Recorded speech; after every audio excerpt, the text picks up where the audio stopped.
பச்சைமலைக்கு வந்திருக்கோம். மேலே ஒரு முருகன் கோயில் இருக்குதுன்னு சொல்லியிருக்காங்க. அதை பார்க்க தான் போயிட்டுருக்கோம். ஆனால் படி சரியாக இல்லை. மேலே அந்த ஸ்ட்ரீட் லைட்லாம் போட்டிருக்காங்க, பட் படி இல்லை. இதை கனெக்டிவிட்டி பண்ணுற மாதிரி படிக்கட்டு கூட இல்லை. நானே கொஞ்சம் பயந்து தான் போயிட்டுருக்கேன். படிக்கட்டு நல்லாயிருக்கு, ஆனால் சுத்தம் பண்ணணும்.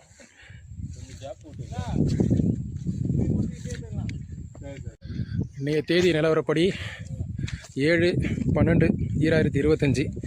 இன்றைய தேதிக்கு இந்த இடம் இப்படி தான் இருக்குது. முருகன் கோயில் மேலே இருக்காது, அதை நோக்கி தான் போயிட்டுருக்கோம். பக்கத்துலேயே தான் ஊராட்சி மன்ற அலுவலக கட்டிடம் இருக்குது. அதுக்கு பக்கத்துலேயே தான் இந்த படிக்கட்டும் இருக்குது.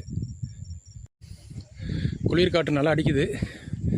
அப்படியே வந்த வழியவே திரும்பி பார்த்தோம்னா அந்தளவுக்கு பனி படர்ந்த அந்த சில்னஸ் அதை உணர முடியுது. இந்த கிராமத்தினுடைய அழகு தெரியுது. இந்த கேமராவில் அது ரொம்ப சின்னதாக தான் தெரியும். மொத்தமாக ஒரு 200 படிக்கட்டுகள் இருக்கலாம்.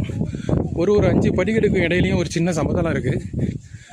முடியாதவங்க கொஞ்சம் ஓய்வு எடுத்துகிட்டு போகலாம்.